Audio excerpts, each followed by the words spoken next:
ADRA tackles youth unemployment in Uruguay with free courses. A student from Adventist school in Brazil will exhibit artworks at the Louvre Museum in Paris. Seventh-day Adventist Church in Moldova empowers pastors through evangelism training. These and other inspiring stories now here on ANN News. Stay tuned.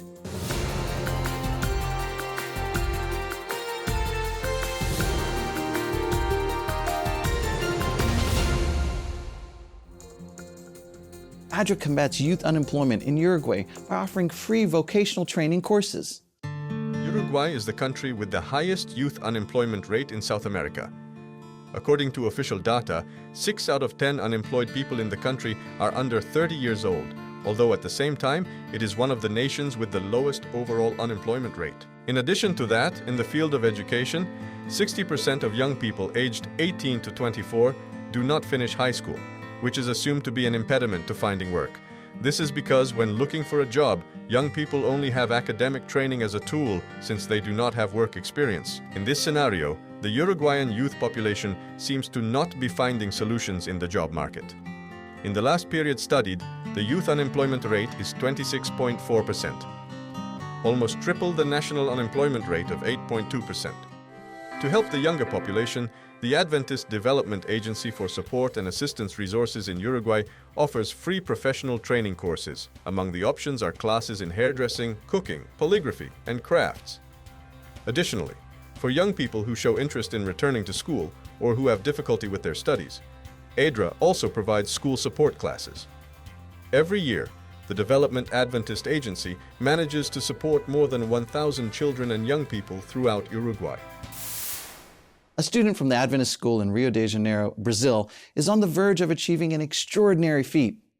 Endowed with exceptional talent for canvas painting, she will have artworks exhibited at the Louvre Museum in Paris. Sofia Helena, a 10-year-old girl, began her artistic journey in the halls of the Adventist College of Jacarepaguá in Rio de Janeiro.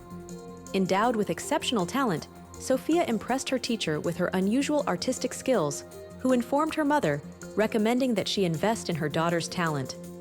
Born and raised in Madureira, a traditional neighborhood on the outskirts of Rio de Janeiro, Sofia defies expectations and wins hearts with her art.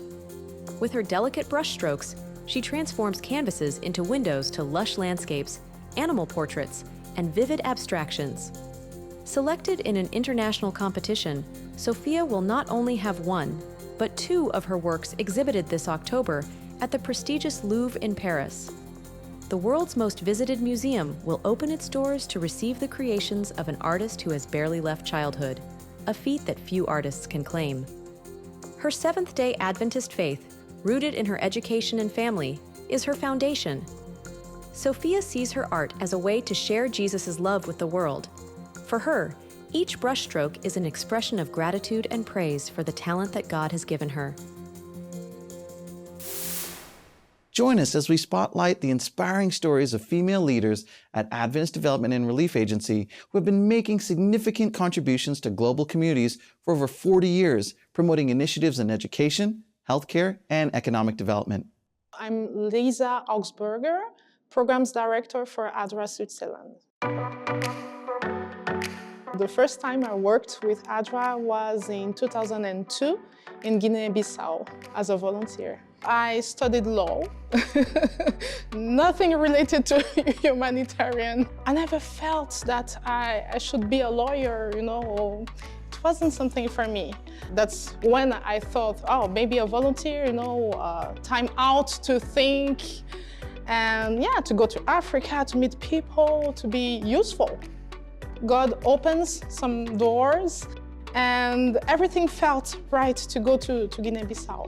It was the first experience. I didn't know anything about ADRA, but I learned in the field. I used to say that I got the virus of ADRA, and you cannot change. You fell in love with ADRA and the work, and that's it. I find rewarding when I met some beneficiaries from one program in Togo, literacy program. And they were so excited to show me that they were able to use their cell phones and to enter my number in their cell phones by themselves. And I know that's really simple for us, but for them it was something huge because those women, they couldn't use their cell phones because they couldn't read. When they needed to enter a number in the cell phone, they needed to ask someone to do it. But then with the literacy program that we had in Togo, in 8 months, they could learn how to read, to write, and to use the cell phone. I will always remember when we go to the villages and we have the cars and it's written ADRA in the cars. And then people will step out their houses and greet us like, ADRA, ADRA. And I know it's small, but it's touching because they know us. In the field, they know us. And they know that if we are here, it's to do good. I think that one of the big achievements that ADRA has is to be known as good implementer. Donors, they know that they can trust ADRA. They can, because they know that the work will be done. One of the lessons that I've learned is that ADRA is a big family. We have struggles, of course, but we are always together and supporting each other.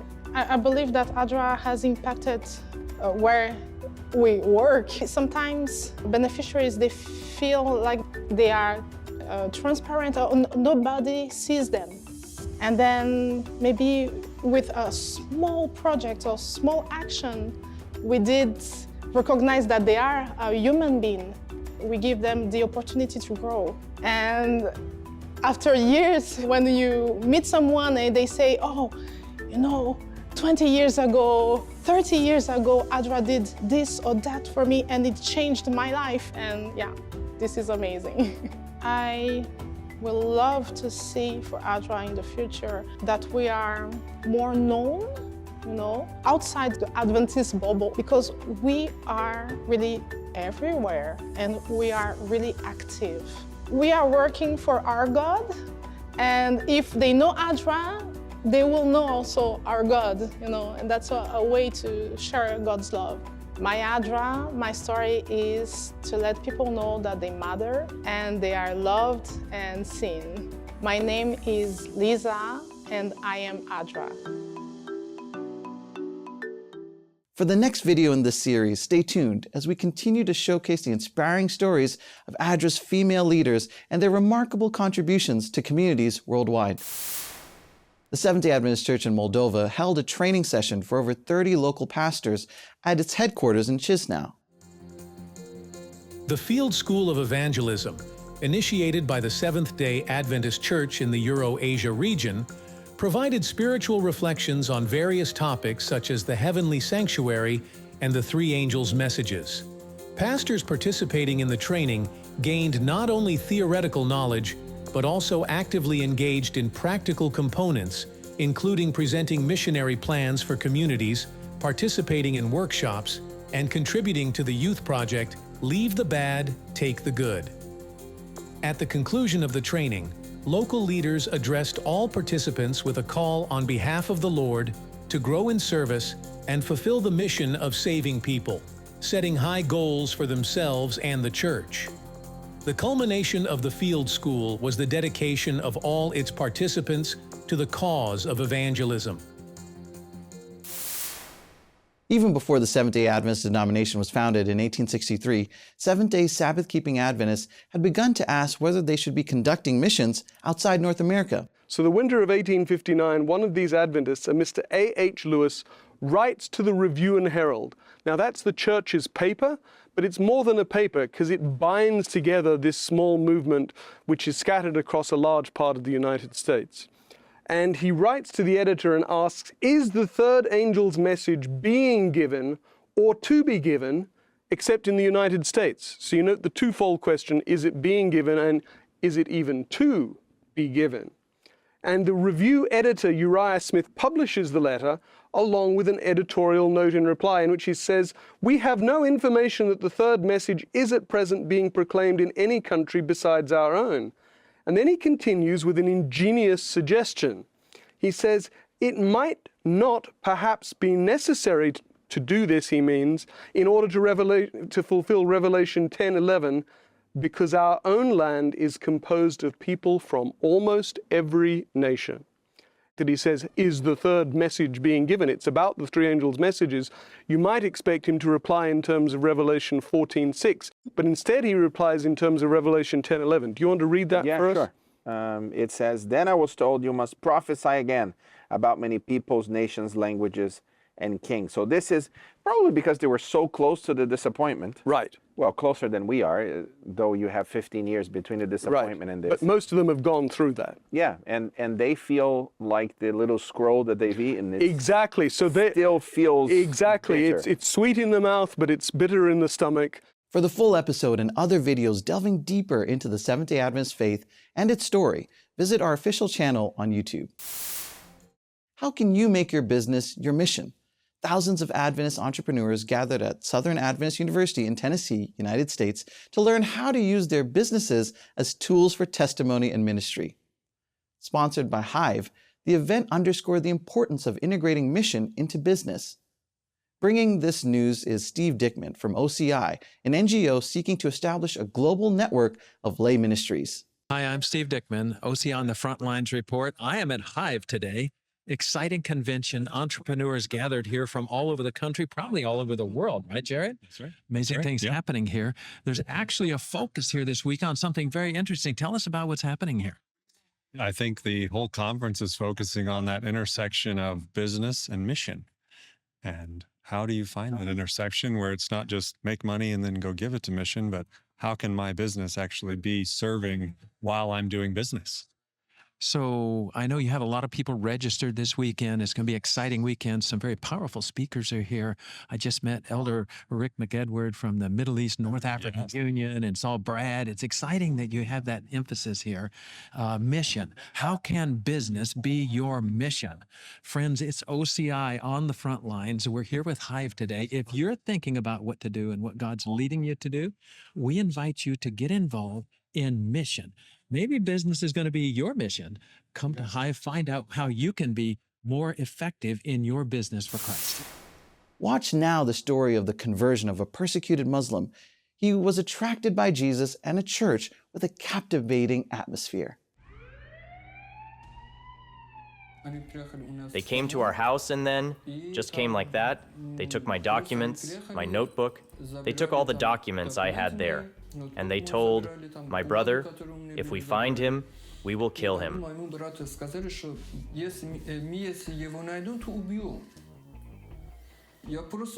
I was just in shock. Because of what? Because you tell me this faith is a good? I say, okay, this belief is good.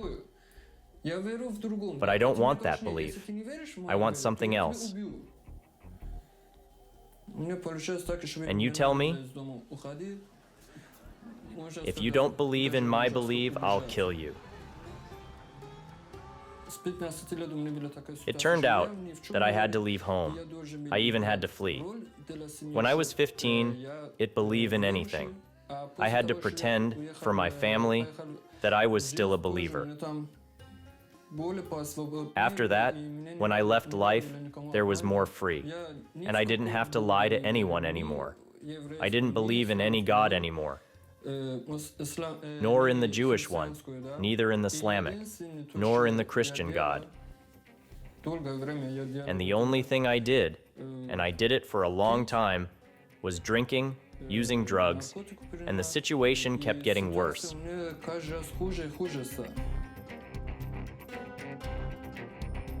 This person who reached out to me did his best to keep me interested. I watched movies about Jesus, and he called me, talked to me, and then asked, "How are you?" I said, "It's just getting worse for me." He said, "Try praying just once. Yes, you'll see." I said, "Yes, yes, fine, I will do it." Then at night, when wanted to sleep, I prayed for the first time. This was very interesting because I read every day, every month. I have tried and prayed, but I wasn't Catholic.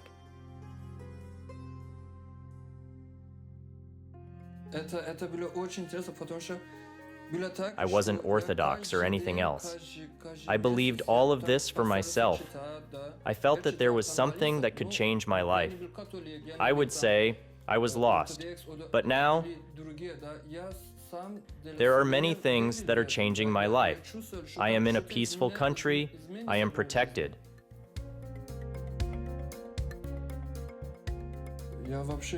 When I came to our church, it was a different atmosphere.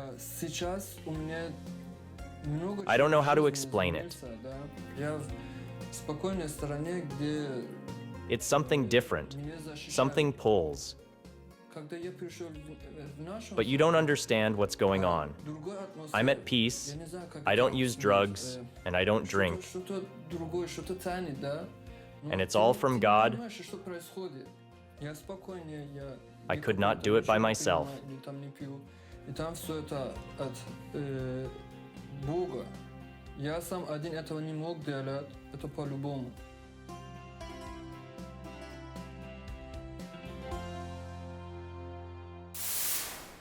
In June 2022, the General Conference Treasury and Planned Giving and Trust Services Department introduced a brand new resource for the World Church, the Mission Impact Fund.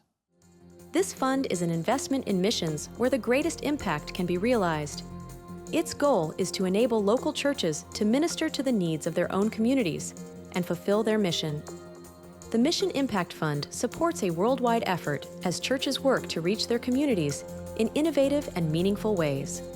Now, we present 3 of these impactful projects that have developed throughout the world, reflecting the core purpose of the Mission Impact Fund. The Hearing Impaired Education Center is located in Zimbabwe. The Mtapa Community Center of Influence for Mission is central to this project. Since February 2023, 2 programs for hearing impaired children have been launched. These are the Early Childhood Development, which is a class for children, and the Empowerment Training, which is to provide training in various lines of skills and trades for youth and adults with hearing impairment. Children with hearing impairment are not accommodated in formal schools. Hence, the Early Childhood Development Program is literally changing children's lives. The Skills and Empowerment Training is conducted in collaboration with the Ministry of Higher and Tertiary Education, the Department of Industrial Training and Trade Testing, and Guru Polytechnic College. Skills such as carpentry, clothing textiles, cosmetology and hairdressing, electrical technician training, food preparation, information and computer technology, and motor mechanics are all provided. For those in the Skills and Empowerment Training programs, graduation takes place in October of 2023, and nearly half of those enrolled are not Adventists. This provides a rich opportunity for spiritual seed planting. The Adventist Youth Center of Influence is primarily for reaching a largely illiterate population of young people. Located in Lome, Togo, this project has been implemented by the Maranatha Philadelphia Church in the West Central Africa Division. The first 5 months of 2023 were a period of intense activity. In order to successfully launch the Amasepe Youth Center of Influence, many procedures, applications with large fees, legal and title paperwork were completed by the grace of God. Togo Conference funded this entire process, totaling 1,298,000 francs. Thus far, the Adventist Youth Center of Influence has provided health fairs and expos to more than 100 community members. The Maranatha Philadelphia Church is just getting started, and we can't wait to hear the many testimonies of this wonderful project. The mobile food pantry is located in the North American Division in Montgomery County, Maryland. With the Mission Impact Fund grant, 2 school buses were purchased to be retrofitted as a mobile kitchen and food pantry. The first bus, also known as ME number 1 or the Medley bus, has been licensed by the county to serve food, and the second bus was licensed this summer as a food pantry. Since receiving grant funds, nutritional classes have been held at Greencastle Elementary School, and the UMI buses have partnered with this school to meet the needs of community members who are experiencing food insecurity and families facing health disparities. There are vegetarian and vegan cooking classes that have been enthusiastically received by both parents and students. The Emmanuel Brinklow Seventh-day Adventist Church plans to continue its reach into their community using these 2 buses as a way to meet immediate needs at the local level. The Seventh-day Adventist Church in Ivory Coast, West Africa, gathered leaders and members working in children's ministries for a training aimed at enhancing the spread of the gospel and shaping the character of children. Additionally, over 70% of the members are registered in the files of the General Conference, marking a pioneering effort among the church's administrative offices worldwide. Having everyone in mission means training people. Our leaders and members have been trained to be more effective in preaching the gospel. Those who guide our children and help form their characters are not left out. We have recently hosted the first convention for the Children's Ministries Department, gathering 400 leaders from the entire division in Abidjan, Côte d'Ivoire. We know each person is important, and that's why our division has been careful to keep its members' records updated. All secretary services from the 10 unions have been integrated into only one system, and more than 70% of our members are already registered. Our division's archive and record center was assessed by the General Conference and was the first in the world church to be approved. Meet Agvan and Tagui, whose friendship evolved into love through their shared passion for ministry. Married for nearly 8 months, they prioritized making ministry central in their lives. As global mission pioneers, they seek to engage with their community in Armenia, understanding their needs and inviting others to join their mission. When Agvan and Tagui met at church, they became instant friends because of their shared love for ministry. Over time, their love for ministry eventually expanded into a love for each other. We've been married almost 8 months now. The first thing that attracted us to each other was that we had the same goal and the same dream. Their shared goal was to make ministry a focal point in their lives. So when the opportunity came, Agvan and Tagui jumped at the chance to become global mission pioneers. They dream of starting a congregation of new believers in the Nornak neighborhood of Yerevan, Armenia's capital city. Yerevan is the largest city in the country with more than 1 million people and just over 1/3 of the country's population. People here are busy, and it can be difficult to make connections. Recently, people have started living more lonely lives, separated lives. Before, doors to people's homes were open, but now every house has gates. No one can get inside.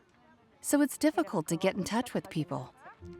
Agvan and Tagui plan to model Christ's method of ministry by mingling with people, showing sympathy, ministering to people's needs, winning their confidence, and finally inviting them to follow Jesus.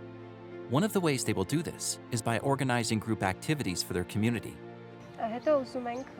In Armenia, a lot of young people want to learn new languages, especially English.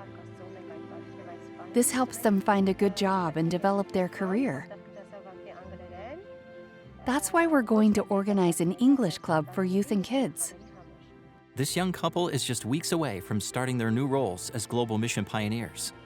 They haven't begun the work yet and are counting on your prayers. We would like people to pray for our wisdom. We want to have wisdom that will help us understand what to do in each situation. And please pray for the people we will meet. I ask that you pray for us because missionary work can be hard sometimes. We might stumble along the way, so prayers for our continued service. Thank you for all you do to send global mission pioneers like Agvan and Tagui to places that need them most. Your support helps this work continue to the ends of the earth. Thank you for supporting Global Mission. You've watched a selection of news about service, faith, love of neighbor, and hope, carried out by the Seventh-day Adventist Church worldwide. Present in over 200 countries, the denomination seeks to be the hands and feet of Christ through its members, leaders, administrative headquarters, institutions, and support ministries. You can access other good news by joining the official channels of the Seventh-day Adventist Church on YouTube, Instagram, and Facebook, and explore the ANN website on adventist.news. Share your faith story and leave your prayer requests on our channels. We have a team praying for you 24/7.